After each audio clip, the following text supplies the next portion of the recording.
When the murderous Kragoth warships tore through the darkness, the entire cosmos trembled with fear. The serene Zephyrian fleet shriveled and buckled into putty under the ferocious cannons of the Kragoth, but the humans were not affected by this. Captain Marcus Stark maintained his composure as he saw the flashing alien conflict via the window of the Ease Odyssey. With carved steel, his face appeared. Stark switched his attention to Commander Jyden Nyx, who was his second in command. Her posture was erect, and she wore a scar on her cheek in addition to carrying a pistol on each hip. Stark stated that Commander Nyx said, "Get the firearms ready." "Hello, Captain," she greeted me. She gave him a stern smile by flashing it. In every single part of the Odyssey, klaxons were blaring and boots were thudding on metal flooring. With guns in their hands, human warriors hurried to their respective fighting positions. Flying helmets under their arms, pilots jumped aboard sleek aircraft while they were in the hangar bay. The hull of the ship was filled with the reverberation of 100 reactors that were starting up. Against this extraterrestrial adversary, the human race was outnumbered by a factor of 100 to 1, and their vessel was hardly larger than a Krogoth escape pod. They ought to go for a reverse. Anyone would go back in time. The human beings did not go back in time. The viewer of the Odyssey was observing the charred remains of Zephyrian ships as they floated by. As Stark watched a little vessel making its way out of the wreckage, his eyes concentrated in concentration. Although there were a dozen holes in its hull, it was still able to broadcast on all frequencies despite the fact that it was leaking plasma. Ambassador Kezra, a member of the Zephyrian Diplomatic Corps, is pictured here. Everyone in our fleet has been eliminated. We humbly request an immediate cessation of hostilities and yield ourselves up to your care. Stark and Nyx shared a gaze with one another. I must say, that is a fresh one. We have never before had someone actually surrender to us. Nyx spoke as her hands were resting on her pistols. It could be a trap, she remarked. Possibly so. But we also can't ignore them and turn our backs on them. Request that they return, and then grant them permission to dock.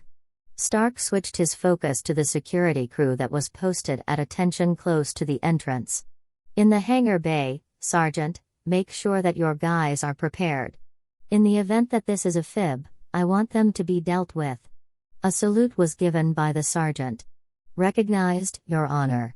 We will ensure that you remain safe. As Stark made his way down to the hangar, Nyx accompanied him on his journey. As the Zephyrian shuttle landed on the deck, a group of Marines clad in power armor could be seen standing there with their rifles ready to fire. When the hatch was opened, a tall and slim alien emerged from it, accompanied by 2 guards on either side. The extraterrestrial being bent its head. "Mr. Kezra, I am the ambassador. Our gratitude goes out to you, Captain Stark, for accepting our surrender. I am aware that it is not typical." "Adamantly, it is the case," Stark stated. "Is it possible for you to tell me what the hell is going on in the world? When we answered your plea for help, we were surprised to find ourselves in the middle of a conflict zone." A look of sorrow could be seen on Kezra's face. "The Kragoth have brought us to the point where we are on the verge of extinction. For generations, we have engaged in combat with them, but their power is simply too tremendous. Their goal is to either enslave or eradicate all other racial entities. Their most recent target was none other than us Zephyrians." One of Stark's arms was crossed. "It is my sincere condolences to you, Ambassador, but I am unable to comprehend the connection between this and us. The only reason we are here is to meet new species. We are just explorers from Earth.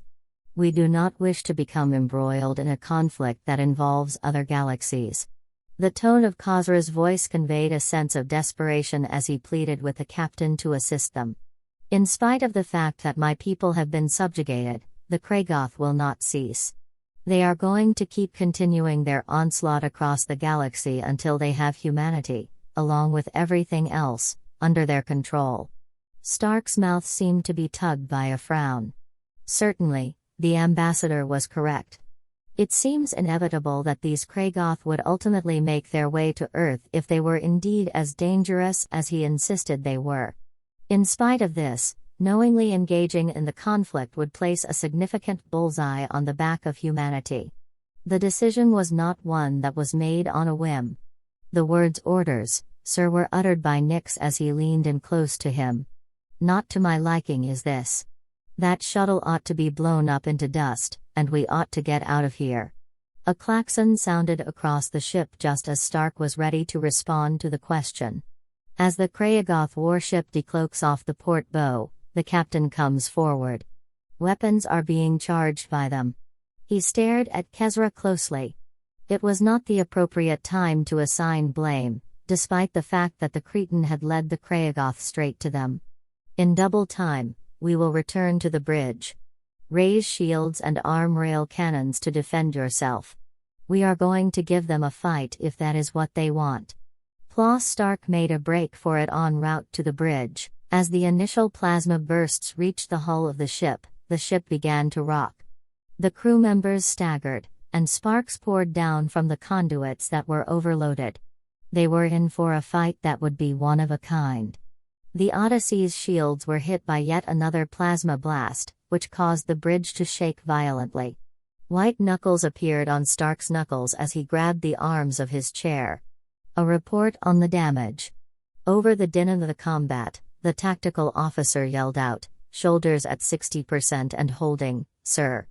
Our armor is taking in the most damaging effects of it." Stark gave a slight nod. Even though the Odyssey was constructed with the most advanced human defense technology, it was not able to withstand this kind of beating for an infinite amount of time. "Have the rail cannons of the cruiser locked, and fire whenever you want. I want their guns to be disabled as soon as possible." The huge cannons opened fire, causing the ship to rumble as they released their cargo. The hit caused the Kragoth vessel to tremble, and its shields began to flare up as it was displayed on the view screen. Stark permitted himself to smile in a gloomy manner. After all, these extraterrestrial beings weren't quite as dangerous as they appeared. After reporting from her station, Nix informed the captain that their forward batteries are not operational. In the sea, they are more lifeless. How wonderful. A boarding team should be prepared, and the brig should be prepared. I want detainees, not bodies. More information on these Cretans is required. While the Marines were frantically preparing for battle, Stark shifted his attention to Kezra, who had remained on the bridge throughout the conflict.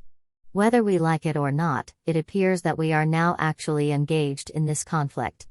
I pray that you are content." The ambassador had the courtesy to appear to be sorry for his actions.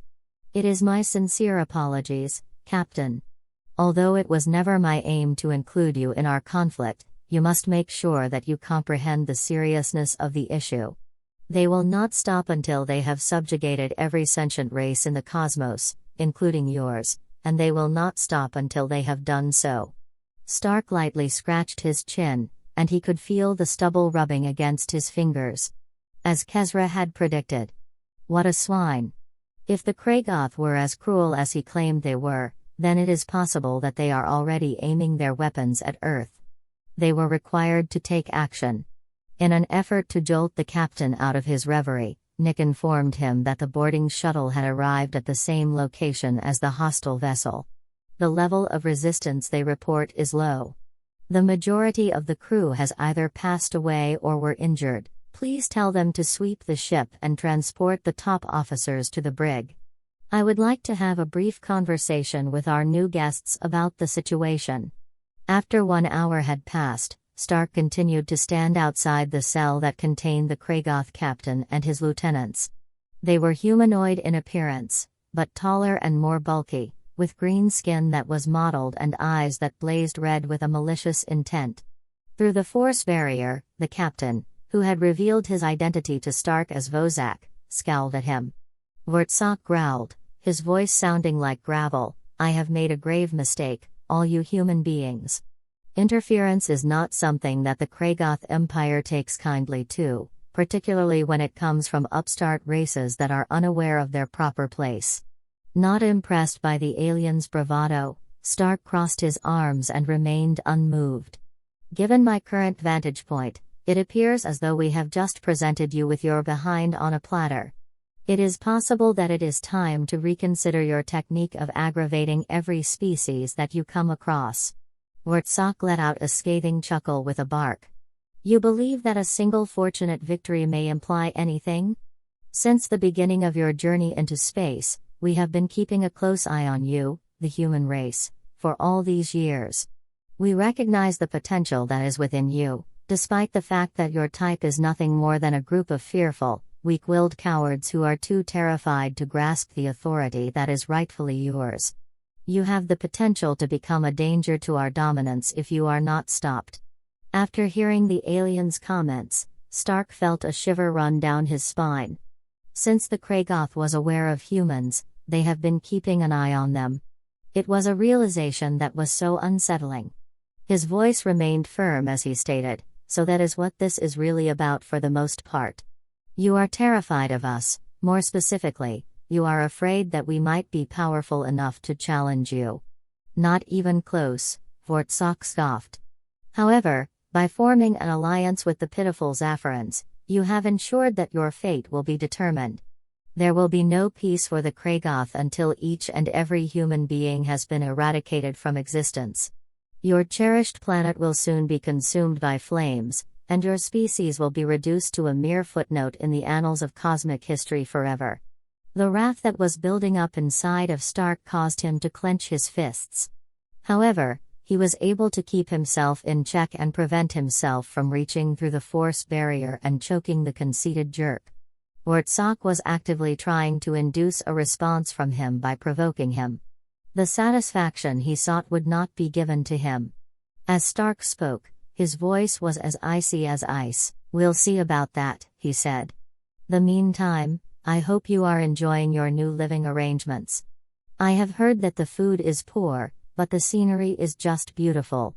There was nothing but stars for a very long time." While he was leaving the brig, Wartsock's mocking laughter reverberated behind him. He then turned on his heel and marched out of the holding cell. As he made his way back to the bridge, his thoughts were running at a rapid pace. From this point forth, it was certain that the Kragoth would arrive and take them in their grasp. Also, not only the Odyssey, but the entirety of the planet. They needed to be warned, and they needed to get ready for the storm that was coming. However, as Stark came into the bridge and seen the exhausted expressions on the faces of his crew, he realized that warning Earth was just the beginning of the process. One of the first shots had been fired by the Odyssey in a conflict that had the potential to consume the entire galaxy. A war that humanity had never asked for, but one that they were now forced to wage even though they had no other option. It was then that he squared his shoulders and took a big breath. It was time to start working already. On Earth, anarchy was the dominant state of affairs. There were shaky videos of the great space combat that took place between the human ship Odyssey and the fearsome alien warships that were being broadcast on the news streams. On every empty screen, pundits and politicians competed with one another by shouting over one another. As they watched with wide eyes and shaking palms, citizens flocked together around terminals that were located in the streets. Just like an electric current, panic spread throughout each and every city. During the debates that took place in public spaces, people fought over the implications of this situation for the future of humanity. It was suggested by some that the planet Earth should make a turtle, raise all of their defensive shields, and hope that the aliens had just passed them by. Some individuals desired to construct additional vessels in order to engage in combat with these extraterrestrial bullies. Everyone was in complete agreement on one thing, and that was the fact that the cosmos had suddenly become a far more terrifying place. The leaders of the globe were engaged in a heated discussion within the halls of power. While President Zora Helms scratched her temples, her advisors argued with each other around the table like children who were arguing with each other. "We are unable to participate in a smackdown that takes place across the galaxy." The Minister of Defense, Carver, could be seen pounding his fist and spittle streaming from his flushed face. Earth is responsible for watch out for Earth. Have the extraterrestrials kill each other. This is not a problem for us. In a tone that was calm but resolute, Admiral Elara Vance remarked that the issue was not our concern. Were you not able to hear the report from the captain? Since decades, the Kragoth have been keeping a close eye on us. When the time is right, they are going to show up at our house and knock on the door. The only difference is that they will be using our children as slaves rather than selling cookies.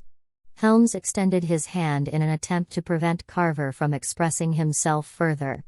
Dear Admiral, what exactly are you suggesting that we do? Vance moved his body forward.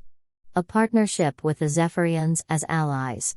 According to what Captain Stark has stated, they are the only thing that stands between the Kragoth and complete dominance over the galaxy, and their technology is decades ahead of ours. What would we be able to accomplish with such a significant scientific advancement?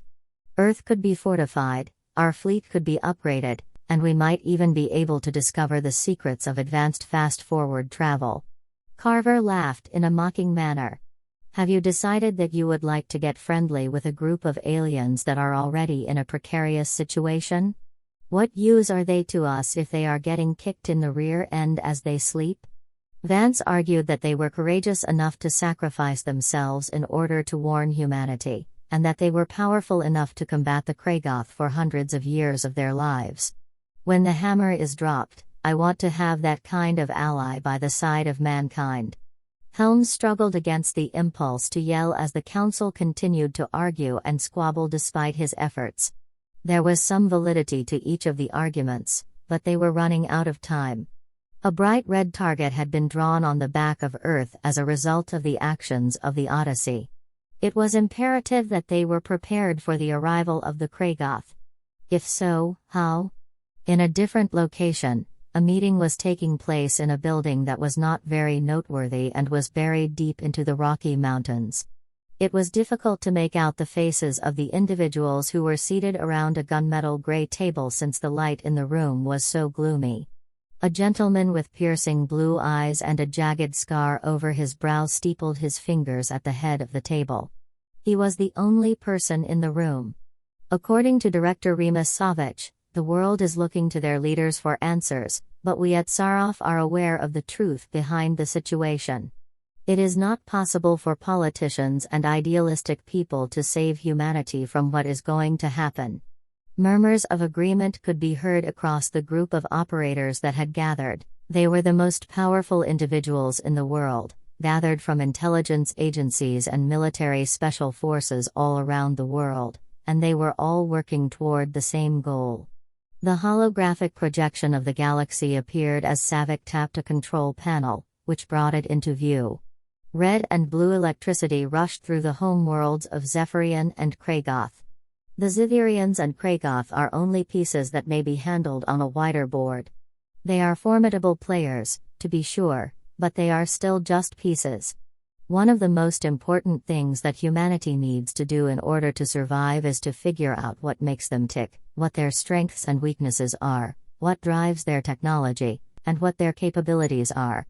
As he zoomed in on the Odyssey sensor data from the combat, he displayed readouts of the power levels of the alien ship as well as unique radiation fingerprints. The answers are waiting for us to find them, and when we do, Savick smiled slowly as he looked into the eyes of each agent in turn. The answers are out there waiting for us to find them. When this game is over, humanity will no longer be a pawn in it. We are going to be the ones in charge of the board. His hands were clenched behind his back as he sprang to his feet suddenly. It is a lot of work that has to be done, ladies and gentlemen. Get your strike squads ready, and get your asset lists ready right away. In 24 hours, we will be moving. The future of humanity starts right now. While Savick was going through the motions of tapping a few controls on his console, the agents were leaving the room to begin their dreary work. A plethora of information, which detailed all that Seraph had ever discovered about the extraterrestrial beings, was displayed on the screens. Parts of messages that were intercepted, pieces of wreckage, and even biological specimens among other things. Although it wasn't much, at least not yet, it was a beginning. It is beyond a doubt that the politicians would make an effort to silence him if they were aware of what he was doing. They would describe it as irresponsible, unethical, and a breach of every moral norm and treaty that can be found. However, Sarvik had long since reconciled himself to the fact that his acts were necessary. The battles were not won by heroes. The monsters were responsible. It was Han Savik's responsibility to safeguard an entire planet full of monsters by whatever means necessary. All was okay with the game. As the Odyssey cut through the emptiness, its engines rumbled with strength that was barely held before it exploded. In the hangar bay, Captain Stark stood in front of a peculiar sight. Humans and Zithirians were working together side by side, inspecting weapons and reviewing mission plans on hollow displays that flickered. With their sinewy muscle and glittering scales, the Zephyrian warriors towered over their human counterparts from a considerable distance. However, there was no hostility between the two groups, rather, there was only a sense of grim determination that they both shared. They were well aware of the situation. As soon as Stark cleared his throat, the soldiers who had gathered around him immediately became alert. In a voice that reverberated throughout the entire bay, he urged everyone to pay attention. On this day, we have the opportunity to deal a blow that will be decisive against the Kragoth. Our objective is to take control of their primary military command facility located on Zaxos Prime. Following his tap on a control panel, a holographic representation of the base began to shimmer and come to life. The people of Kragoth are conceited. They are under the impression that their defenses are impregnable. Nevertheless, we discovered a vulnerability in the form of a maintenance shaft that extends from the surface of the planet all the way into the core of the facility. It is secured, but not just as tightly as the entrances to the main building. Stark's eyes became more resolute. This is not a mistake. We are about to embark on the most perilous quest of our whole lives. Nevertheless, if we are successful, we will be able to hinder the power of the Kragoth to wage war across the galaxy. By purchasing Earth and the Zephyrians, we could buy ourselves the time we require to prepare an effective defense. He stared out at the sea of faces, both human and alien, that were fully committed to their goals. I will not tell you a lie. There is a possibility that some of us will not return, but this is what we agreed to do. This is the reason we put in the effort. And by all that is holy, this is what we are going to do for the planet Earth, for the planet Zephyria, and for every sentient species in the galaxy that want to live a life free from oppression and tyranny. There was a thunderous cheer from the troops that had gathered together. As they entered the dropships that were waiting for them, they began inspecting the armor seals and charging their weapons. There was a presence at Stark's side, and he whirled around to find Ambassador Kezra approaching him. The Zephyrian had a gloomy expression on his face. He spoke softly to the captain, "My people owe you a debt that we will never be able to repay. I am grateful to you regardless of what occurs today." The shoulder of the extraterrestrial was grabbed by Stark. "Ambassador, feel free to thank me after it is over. When we have successfully sent the Krag back to whatever fetid hellhole they crawled out of, you will be eternally grateful to me." Subsequently, he was making his way up the ramp of the lead dropship, with Commander Nix following closely behind him. "I had no idea that you were the type of person who gave speeches, sir," she said with a wry smile. "It seemed as though you detested such motivational nonsense." Stark snarled as he made sure his helmet was securely fastened. On the other hand, there are moments when the crew needs to hear it, and they need to know that their captain is just as invested when they are. "Is that the case?" As Nix inquired, her tone abruptly became serious. "What do you mean by invested?" Stark looked at her over the visor of his helmet and caught her gaze. "Are you sure I'm not here? For better or for worse, we are all in this together, Captain." The voice of the Zephyrian pilot could be heard crackling over the intercom of the dropship. "Get closer to the point of insertion. Be ready for the arrival of the atmosphere." During the moment that the ship was hurtling into the gravity well of the planet, Stark experienced the familiar lurch in his stomach. As soon as the viewport was opened, the stars disappeared, and they were replaced by the blazing red glow of re-entry. After that, they accomplished their mission by flying low over the desolate surface of the planet in the direction of the target coordinates. Dropships moved in perfect order, maintaining their position below the sensor nets maintained by Kragoth. The pilot spoke out after 30 seconds had passed. Stark's hold on his rifle became more firm. This was the end. This moment is the culmination of months of deliberate preparation, rigorous training, and the formation of an improbable partnership. When the dropship finally touched down, the ramp slammed into the dusty earth, causing it to shake violently. Stark let out a resounding roar as he jumped out of the grasp, his boots making a resounding impact on the ground. He was surrounded by human and Zephyrian forces that were spread out in a perimeter, their rifles searching for targets, but the landing zone was unoccupied. Despite their approach, the Kragoth had not noticed at all. To be honest, not yet. A command was issued by Stark over the communication system. Diamonds are formed. Your point is well taken, Nyx. As an ambassador, you are on my side. Let's get moving.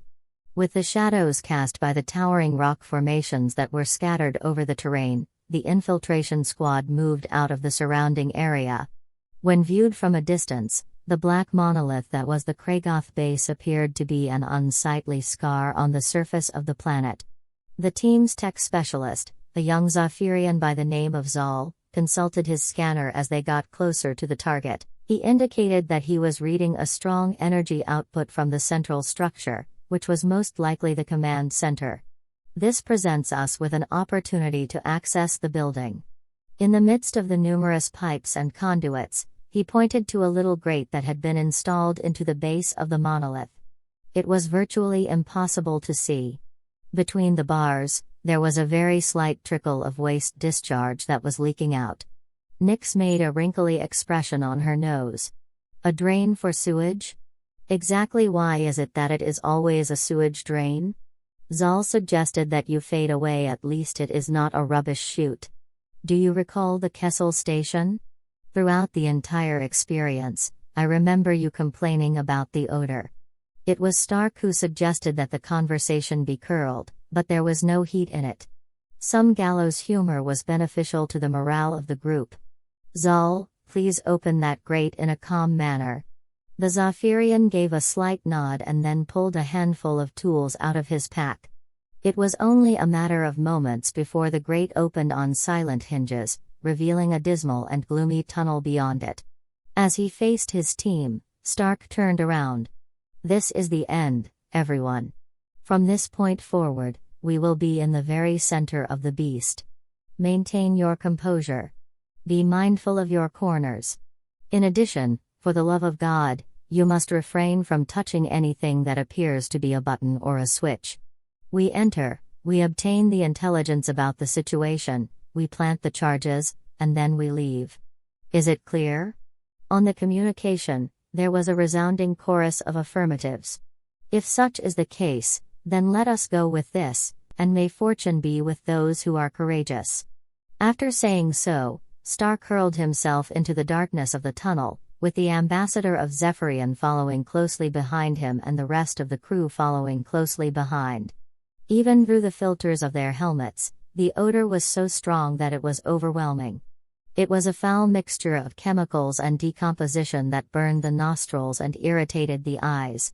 Because the tunnel was so low and small, the team had no choice but to go in a crouching position, their boots making a splash in the shallow drainage. The schematic that was displayed on Star's wrist display was consulted. He whispered over the communication system, "Take the next right. It is recommended that there be a service ladder that leads up to the main level." After emerging from the tunnel, they entered a maintenance area that was poorly lit and contained exposed piping and machinery that was buzzing. As Stark raised his fist, the crew came to a complete halt and began searching for potential dangers. Within the darkness, there was no movement. No alarm klaxons could be heard in the air, Even now, they had not been discovered. To get to the command center, Zal, which way was it? Questioned Stark. After checking his scanner, the Zephyrian pointed to a heavy blast door that was fixed into the wall on the opposite side of the room. From that direction. On the other hand, Captain, I recognize a number of different life signs on the opposite side. Manifestations of the Kragoth life. The jaw of Stark was clenched. Forget about being stealthy. While he was hefting his weapon, he muttered, then I guess we're going to have to do this the hard way. I am in complete violation of my mark. Having trained and prepared their weapons, the crew positioned themselves on either side of the door. Zal, who had placed a breaching charge on the locking mechanism, pointed to Stark, who then placed the charge. All right, 3, 2, 1. The explosive charge detonated with a muted whomp, and the door slid open, allowing smoke to flow through the opening in the door. A couple of shocked Kragoth guards were on the opposite side of the door when Stark was the first to pass through, his rifle barking as he brought them down. After that, everything went to bad. As other Kragoth warriors entered the command center with their weapons blazing, alarms began to sound and emergency lights began to flash constantly. In order to defend themselves, the human and Shphirian forces took cover behind banks of consoles and bulkheads and fired back. A deadly hiss of plasma bolts and a sizzle of laser beams filled the air, and the air hummed with their presence. It was possible to create smoking holes through both the metal and the flesh. During the battle, Stark witnessed a human soldier fall to the ground with his helmet shattered and a Zephyrian warrior take a blow to the abdomen, causing his scales to burn and break. However, the crew was able to eliminate 3 Kragoth for every single one of their own that was killed. Knowing that failure in this situation would not only result in their own deaths, but would also result in the extinction of their entire species, they fought with a ferocity that was desperate. In the midst of the turmoil that was the firefight, Stark came dangerously close to missing the ambassador's shout. "Over here, Captain, please." When Stark turned around, he saw Kezra hunched over a command console belonging to the Kragoth, her fingers flying over the controls of the alien. In response, the Zetherian yelled out, "I'm in their system. I am currently downloading tactical data." Stark yelled back, "Make it quick," as he ducked from the blast of a plasma bolt that was flying past his ear. "We won't be able to stop them for good ever." During the time that he was speaking, a new wave of Kragoth soldiers charged into the command center, which caused the team to reverse their course. With her teeth bared in a snarl, Nyx continued to battle despite the fact that Stark saw her take a glancing hit to the shoulder, which caused her to turn around. In a jubilant tone, Kezra exclaimed, "I got it." Suddenly, he presented Stark with a data chip, which contained the complete battle plan of the Kragoth, which had been transmitted directly from their central command. Stark was able to seize the chip and place it in a pouch that was attached to his belt. "Let's get out of this place as quickly as possible." This was determined by Zal. It's time to pull this entire place down to their level, and they should do it immediately. The Zetherian tech gave a little nod and then produced a set of plasma charges from his collection. He threw them to the other members of the crew, who immediately embarked on the process of placing them on strategic spots across the command center. However, even while they were working, a giant figure emerged from the smoke and commotion that was occurring. It was a Kragoth, but it was significantly larger and had a heavier set of armor than the others. When he took in the surroundings, his eyes glowed with a malicious intellect that was contagious. He began to roar, "You have the audacity to strike at the very center of the Kragoth Empire. It is clear that you, the hairless apes and your lizard lackeys, have no concept what you have actually begun." As Stark aimed his weapon at the head of the Kragoth, he did so. His growl indicated that he was well aware of what we had begun. "When your reign of terror comes to an end." The alien let out a wry laugh with a bark. "Thrilling. The meaning of the word human is unknown to you, but you will eventually learn it." When he tapped a switch on his gauntlet, a holographic display began to flicker to life. It depicted a gigantic Kragoth fleet that was dropping out of warp directly above the shimmering blue marble that was Earth. Blood began to run cold in Stark. He hushed, "And no," he said. "How is it? Were you under the impression that we wouldn't discover your pitiful little world?" "I sneer," the Kragoth said. "Captain, we have eyes and ears in every possible location. Our knowledge of Earth dates back many years. Our battleships are currently destroying your poultry defenses as we speak, and they are doing it right now. The ashes will cover your towns. There is nothing you can do to prevent your people from being slaves. As a result, they will be." For an instant, Stark was unable to take a breath. The magnitude of what he was witnessing and the significance of what he was experiencing washed over him to the extent of a tsunami. They were unsuccessful. Regardless of whether they were successful in destroying this base or in crippling the command structure of the Kragoth, it was already too late. There was already a beginning to the invasion of Earth. However, at that moment, a spark of defiance ignited from someplace deep inside him, at that location where the unshakable core of every human being lives. Not yet, they had not been unsuccessful. This was not the case while he still had air in his lungs and fire coursing through his veins.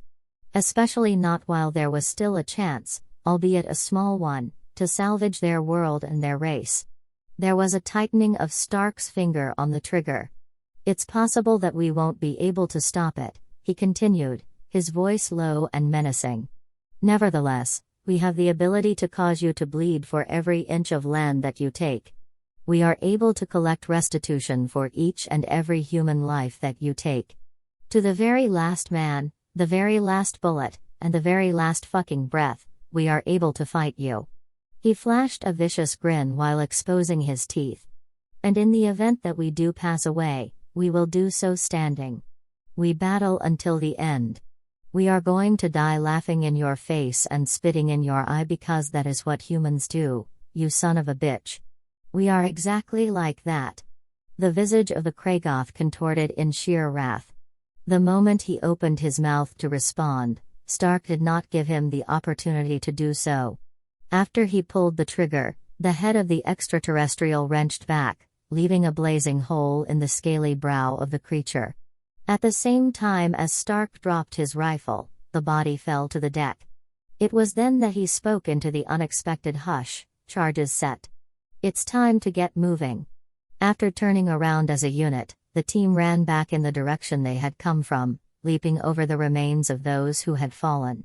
With their boots resonating on the metal deck plates, they hammered their way down the passageway. At the very last moment, they managed to make it back to the maintenance bay before the charges exploded, which caused the entire base to shake to its very foundations. Geysers of fire burst from each and every hatch and portal, devouring everything around them as they moved forward. As the earth fell around them, the team hurled themselves down the maintenance tunnel, scrambling and crawling as they made their way through the tube. As the monolith of the Kragoth base collapsed in on itself like a dying star, they exploded out into the free air just as the base's secrets and horrors were being obliterated by the implosion. In the midst of the dust and smoke, Stark coughed as he struggled to get to his feet. He gazed about at the bruised and bloodied features of his squad, which included both human and Zephyrian members. They were bound together by blood and fire, as well as a common sense of terror at what they had witnessed. While he was returning to the dropships, he rasped, "Our mission is to return to the planet Earth. It is necessary for us to caution them." As he spoke the words, however, he was aware in his heart that it was already too late to do anything about it. The sight of the Kragoth fleet looming over the vulnerable blue planet was etched into his consciousness like a permanent tattoo. All of them received assistance from God when the conflict for Earth had begun. As Captain Stark made his way up the ramp of the dropship, his mind was racing with the implications of what they had just discovered. There was an assault with Earth. Kragoth battleships were still raining fire down upon humanity's home globe at this very moment, and they were encountering opposition that would be paltry in comparison to their power. As the other members of the strike team pulled themselves on board, Suffering from injuries ranging from minor burns to more serious plasma scorches, Stark forced his thoughts into the calm and focused condition that had served him so well in numerous confrontations in the past. "It was imperative that we return to the Odyssey," he said at the pilot. "The highest possible burn." During the time that the Zitherian pilot was firing the engines and the dropship was attempting to claw its way out of the gravity well of the planet, Stark turned to the envoy Kezra. He appeared to be shocked to his very core, the alien diplomat. Stark stated in a hurried manner the data. "Plans of attack devised by the Kragoth. Share with me anything that we can put to good use." Kezra gave a slight nod and produced the data chip before his fingers began to shake. "I have no doubt about it, Captain. The deployment of troops, invasion schedules, and supply lines are all included in this document." The chip was grabbed by Stark, who then quickly inserted it into a port on his wrist computer.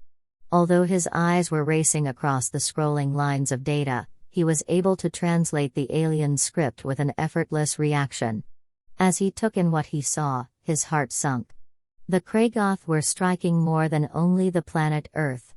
They were devoting the majority of their soldiers to the assault that was being launched. All of the dreadnoughts, carriers, and troop transports were coming down on the planet that was unaware of what was happening, like the fist of an enraged god crushing.